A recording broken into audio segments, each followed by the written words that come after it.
You're welcome back. It's time now to take a look at what is making headlines on the national dailies. And we're going to begin this morning with The Guardian on Off the Press.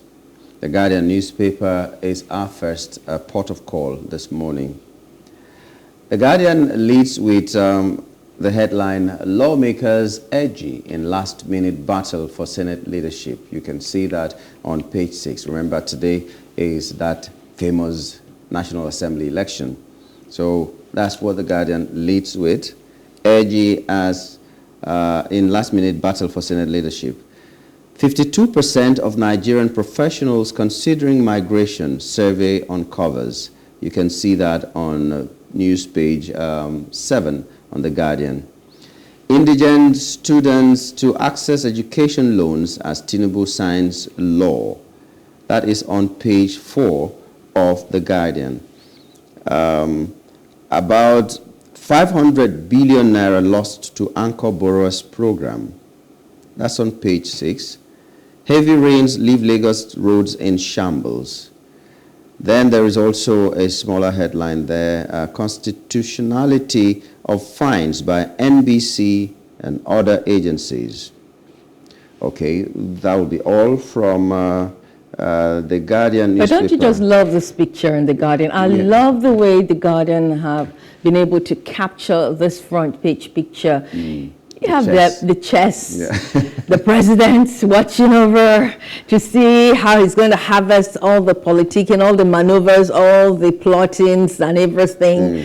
And then you have the symbol of the National Assembly. I just love the way they've captured that, what's going to play out today, because today is the D-Day.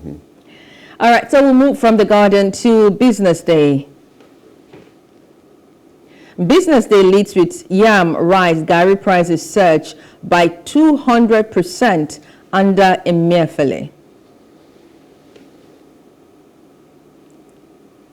Major reforms needed to meet 6% GDP growth. You remember, it's one of the things that the president said it would be happening, that the GDP will grow by 6%. So major reforms needed to meet 6% GDP growth. Tinubu signs bill on student loan as Nigeria marks Democracy Day.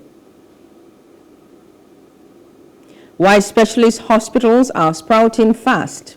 Details of that is on page 4 of the Business Day newspaper. And that's the much I'll be taking from the Business Day newspaper. Okay, we'll move now to the next newspaper, which is the Punch. Punch newspaper leads with National Assembly, APC anointed candidates and rebels to slug it out. Yari, others fail to step down for Akpabio, Abbas as leadership poll holds. Izunaso, Musa withdraw. Lawan endorses Akpabio after Tinubu meeting. That's all about National Assembly.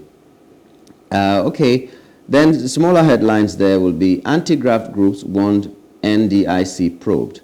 ASUP expressed doubts over student loan. Family demands presidential entitlements for Abiola. Then we have also Tinubu, governors urge Nigerians to defend democracy. And PDP, Buhari's years of locusts wrecked oil sector. Kokori was the one who said that, page 7. Then, okay, that'll be all we'll be taking from the Punch this morning. There are other headlines there. You can grab a copy for yourself and read them up. But we're glad to be joined by our analyst for the day, Mr. Chris Nwandu. Good morning and welcome to the program, Mr. Nwandu. Good morning. Thanks for having me. Okay, so I don't know whether we should start from the National Assembly or the student loans. Let's go to the National Assembly. National Assembly, the APC has some anointed candidates, as they call them, but the other people who are also in the race have refused to step down. And this is not official, but we've also heard news that what was playing out during the primaries of APC is also playing out right now, where so many things are exchanging hands and the rest of that. But what is your take on what is really playing out, where the influence of a party on the leadership of the National Assembly, the choosing of the leadership of the National Assembly, and the fact that some other people are still aggrieved, no matter that the party has spoken regards the leadership of the National Assembly. What's your take? Well, what we're witnessing is what is called democracy at its best. Yoruba have this saying that we all cannot sleep and facing one side. So democracy is the government of the people, by the people, and for the people. And it's not the government of a particular party, one particular party. So what is playing out is true democracy, and I like the way it is panning out, so that we don't end up having, at the end of it, whoever emerges wouldn't see himself as just doing that by his own personal will, in as much as the political parties, ruling party, APC, have come out to endorse certain individuals. It is APC's pull to win or lose today. What do I mean by that? It depends on how they play their politics. And if they play into the hands of the opposition, well, they will lose it. But if they manage the crisis properly within their parties, and they'll be able to come out victorious. But good enough, don't have a one candidate contest, both at the Senate and House of Representatives. The last count, we have Akpabio that endorsed by APC. We also have Yari, former governor of Zamfara State. And also we have, I don't know whether he's still in the race, but he says he's the race, former governor Ojus Okalo, that's what he's saying. Then in the House of Reps, it's a two-way race between the outgone Deputy Speaker of the House of Representatives, Wase, and the APC anointed Tajuddin Abbas. But yes, the 10th National Assembly will be inaugurated today, and after that inauguration, then we can have the election. But we wait and see. But for me, in the Senate, it's obvious that Akpabio is going to have a smooth ride, because all forces, the major forces behind him, seem to have gathered enough of the members of the Senate to back him to cross the line. And as of yesterday, it was still a din-dog affair within the House of Representatives until two key contestants in the House of Representatives contest, Gaji, the man from Plateau State, and one other, Timbatari, from the North, also stepped down for the candidature of Tajuddin Abbas after they met with the Vice President, who took them to the President. And so that's what's going to pan out today. As for aggrandizement and on the table, whatever, that happens in politics every now and then, especially in this part of the world. You must give something to get something. So we have so much money exchanging hands, promises of loss of lands in Abuja and the rest of it. But that is just within the realms of rumors that cannot be substantiated. And by my profession, I can't lay more claim to that. But the fact remains that at the end of the day, we're going to have a new Senate President and a new Speaker of the House of Assembly, as well as deputies. But the fundamental issue is that I hope we're going to have leadership of the Senate and House of Representatives with a mind of their own, not just the rubber stamp 9th National Assembly led by Ahmed Lawan, who practically round that National Senator ground. Everything that President brought to executive brought to him, they approved, and that was a problem. Well, the kind of race that we saw towards this leadership of the National Assembly, have you seen it like this before, Chris? I've not seen it like this, but let me even give you a classical example. I'm a member of a school, secondary school called Igbobi College, Old Boys Association. Oh, and just Igbobi. Yes, Igbobi College. And just this last Sunday, we had election of our executive. I was shocked by what happened. Never in Igbobi. Next year, that's 2024, we make us 40 years of leaving the college. Never in the history of our association, our set, have you seen if you see the figure with which the candidates were campaigning, the kind of things they were saying about themselves. These are people we spent 40 years with. All of us, I'm telling you, I was shocked. We were shocked that so many worms and whatever were raised, and I said, I beg, is there anything I want to gain from becoming chairman of this? that is just within the realm of said to what that we've said together before. So that you cannot take it up to a more larger scale, like a national assembly. So politics in itself has become big business, and except you know how to play it, may be able to just say, let me tell you, most especially the way we play politics here. But even in the United States, see what is happening. The former president of the United States of America, Donald Trump, is going to court today. Today. For the first time in the history of the United States of America, a former president is being taken to court and being prosecuted. And the man says, it's politics, it's politics. So you see that there are so many interests when it comes to politics. We saw how the presidential primaries found out within the political parties, both the PDP and the APC and the rest of them. We saw what happened where 5 governors of the PDP turned their back on their presidential candidates. And we saw what happened at the end of it all. We saw the intrigues, even with the Labour Party, that we thought that, oh, this is the savior party or whatever. You saw the intrigues, even the chairman, where they were fighting over chairman and the rest of them. So politics has become so dirty. And it's all people with like minds that can be able. That's why I've always said politics, not before me, because I don't. This is the day you get to go in politics that they tell you your real father and your real mother. I'm telling you, that is Nigerian politics for you. and isn't it sad that politics is still so dirty?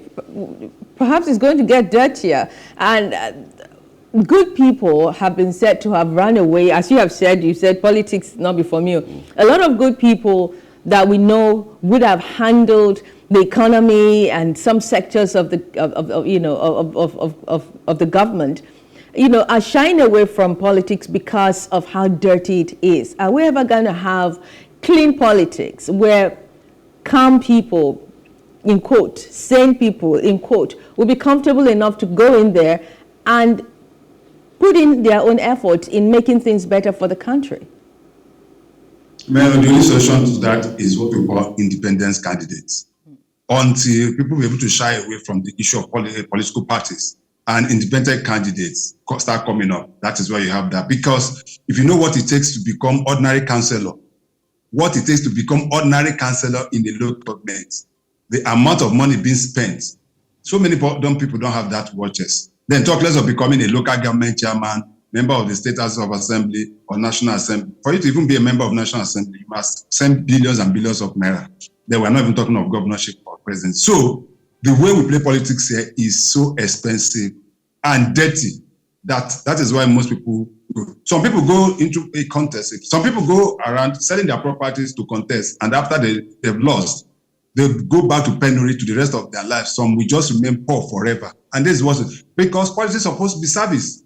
Across the globe is service. If you see, I'm sure you saw the video of one particular, I think the Nigerian lady or whatever, with I don't know whether it's the Prime Minister of Netherlands or whatever, walking on the street one day, and she went to meet her. You saw that video that trended on social media. Yes. That is politics. You see most of the leaders across the globe. You see them walking on the street. You don't even need all this kind of security. You can meet them and rest of them. But here, once somebody becomes a councillor, you get 10 mobile policemen to be going around with him. And that becomes an issue. Sirens blaring left, right, and center. Even brother to councillor. They ride on their motorbikes or their cars. Exactly. Brother to the councillor. Sister to the councillor. Can you imagine that? Isn't that ridiculous? SA to the DA of the councillor. And the way they used to. Most recently, we saw one on Twitter, first daughter of the president. Yes. So things like that happen. Okay, now let's move to something else. And the student loans that they're talking about. The law has been signed, or the bill has been signed into law now. And they're saying indigent students can access this loan and all that. We were expressing worry how it is going to be implemented. Would like to have your own take on these student loans that will now be accessible to Nigerians. Now, Chris, as you take a look at that, also consider the fact that ASU and ASUP have expressed doubts over this student loan. The problem with Nigeria is not law. Our problem has only been implementation. We have the best of law. When it comes, but I said the problem with us is not the law. We have very good law, but the problem has always been that of implementation. We find it very difficult to implement some of these things. You just saw one of the headlines, the the borrower scheme, where 500. Yes. You know that money that was being distributed, that is one that, in case people have forgotten, that's the money that was being distributed by Yemi Osinbajo, that was going to the market and dashing people 5,000. That is what the 500 billion has not been accounted for. That is half a trillion. Half a trillion naira has not been accounted for. And I said it then that that program was not well thought out. They were using it to buy, to me, I may be wrong, but they were using it practically to buy votes. That is what they were doing at that point in time. And I said it. And I said, how are people going to repay this loan? Nobody was but now over 500 billion. Now leave that. When the scandal in the Ministry of Humanitarian Affairs comes out, you'll be shocked by how much we've lost or how much was swindled. These same people that said that they were feeding our children that were with us pre-COVID at home, that they were feeding them. Nobody fed my children. I fed all my children. They said they were feeding children. No, they said they were feeding the children that were at home. I don't know how they were going to their homes to be feeding them. Now I just read somewhere where they said that the minister said that she was spending about 500 million daily for that program and the rest of them. So that is how we roll. There is always corruption in everything. Man, it's so scary that at times you just think of this country, and that is why most of the people like us that always had the feeling that, oh, we are true patriots and the rest of them. When we see people japa in now, no longer try to stop anybody. Anybody that wants to japa can japa because the country is not conducive for anybody. It is not conducive.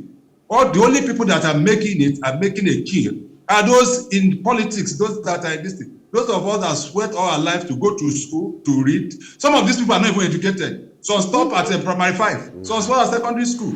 Some of us spent the better part of our life to go to school, just so we can have it. But at the end of it, those that didn't go to school are the ones lording and leading over us. And they have the power and everything. So for the school students loan, good policy, I will say.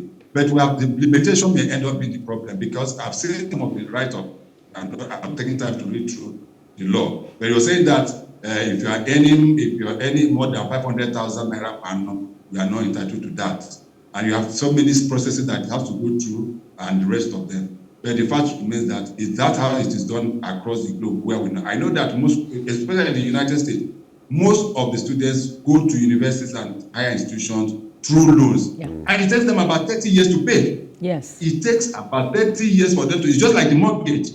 So I don't know how this one is going to work out. And let me even put it this. You can be rest assured that the politicians will still hijack this. That's the problem. The politicians will hijack it. And remember what happened to the 774,000 jobs that was created by the federal government, which Keyamo supervised. You saw what happened. I think it was 10,000 or 20,000 there.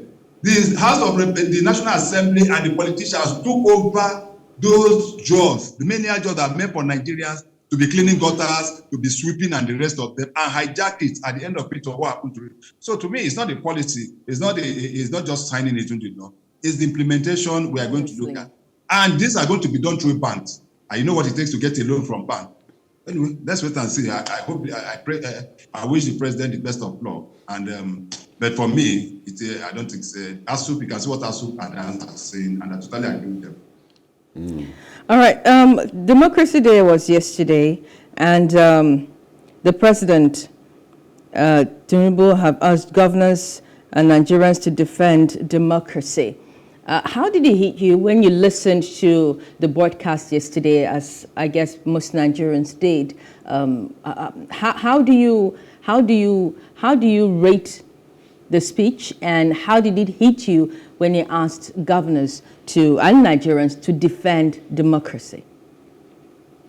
We defended democracy. We didn't defend democracy. He wouldn't have been elected president of Nigeria because in 1999, we saw what Nigerians went through. So many people died for us to get this democracy. Most people have forgotten what happened during the military era of Abacha, of those that died during the June 12 crisis, how people were moving en masse from Lagos to the southeast and the other part of. Remember, there's something we call it also Abiola. You know, that's the Igbo.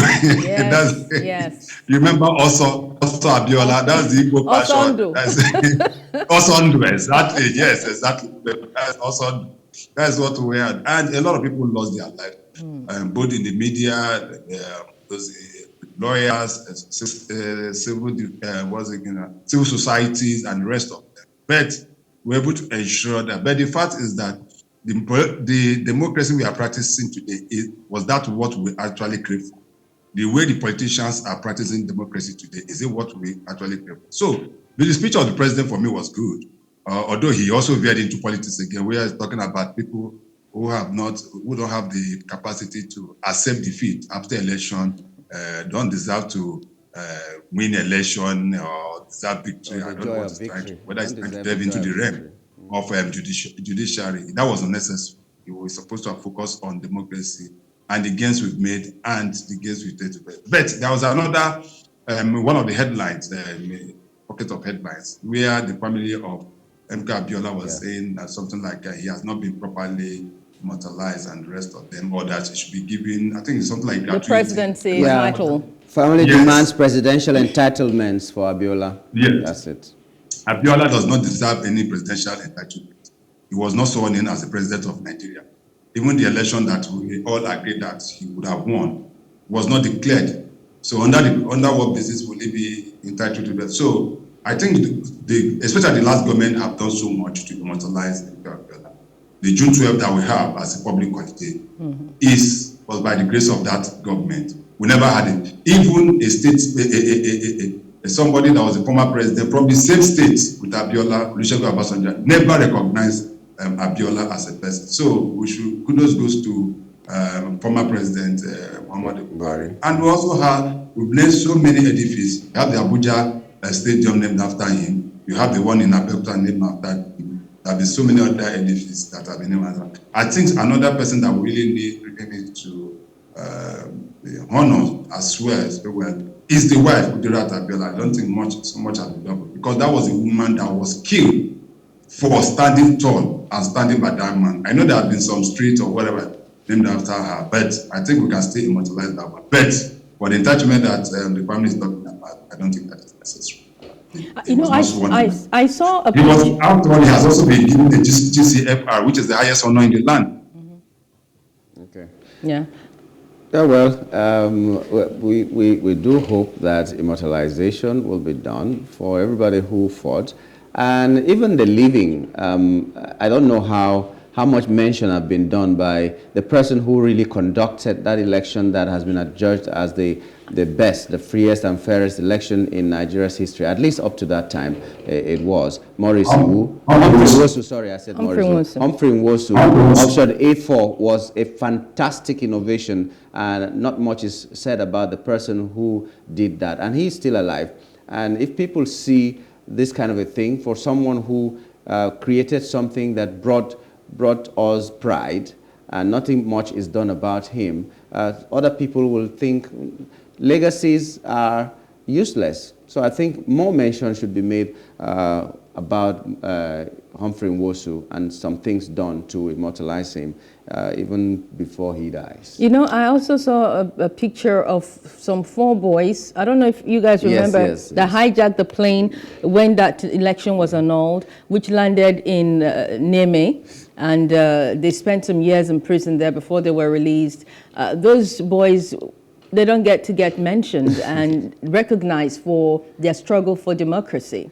Yeah, well, maybe some people will, some school of thought will say that was criminality and all that. But some people lost their lives doing what they were doing, believing that democracy needs to survive and all that. Anyway, before we wrap up, the headlines are very, very bold there. The greater ones. Okay, the last one, let me just take this last one. Yam, rice, Gary prices surge by 200% under Emefiele. Under Emefiele. It sounds as if he was the president of Nigeria. I'd like to just comment briefly on what the foodstuff prices has become and what you think about the whole thing. When it comes to kitchen affairs, it's always good to leave it for the women. So men would have been in a better position. They are the ones that go to market. Okay, let me tell you why Emefiele's name is mentioned now. Because Nigeria, the naira depreciated by 70-something% under Emefiele, but from 2014 to 2023, the naira depreciated, and as a result of that, things have gone up astronomically. Yeah. Yes. My brother, didn't I say we should leave it to men now? I've seen it. Like, you have to increase my housekeeper allowance. That's the way she was talking. Yeah. Exactly. So, when as they say in my place, they say when you want to talk about issues that has to do with climbing and coming down, you look for a monkey. He will tell you how this is done. So most of them, when it comes to issues of food, the fact remains that, but sincerely, the fact remains that some of the policies of the outgoing, the suspended. Let us not forget the fact he is still the governor of Central Bank. Yeah. Some people are making that mistake. He has not been removed. He has been suspended.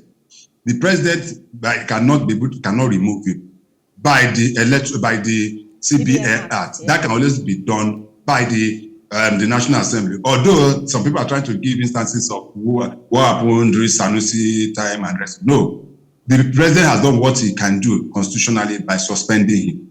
But after investigation and the rest of them, if he wants him to be removed, then he has to pass through the or they will play around and wait for his tenure to. But the fact is that it's not only some of those, but remember vividly what happened during the new Naira exchange or whatever the new currency and what Nigerians went through.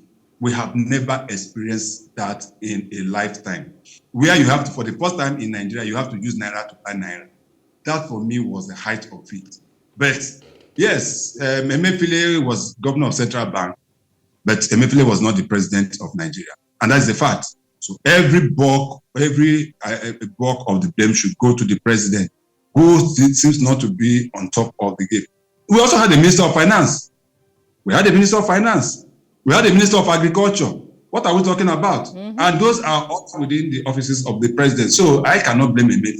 If there are certain things he was doing wrong, we have the president who had the opportunity to call him to question and call him to order. If he didn't do that and anything, it will be referred to as Buhari's regime. It was not Emefiele's regime, and that should be that's the fact.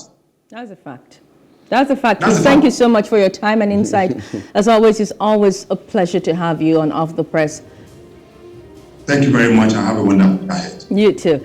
Kehinde Nwandu, Chartered Arbitrator in the UK, has joined us this morning on Off the Press. He usually joins us on Tuesday on The Breakfast.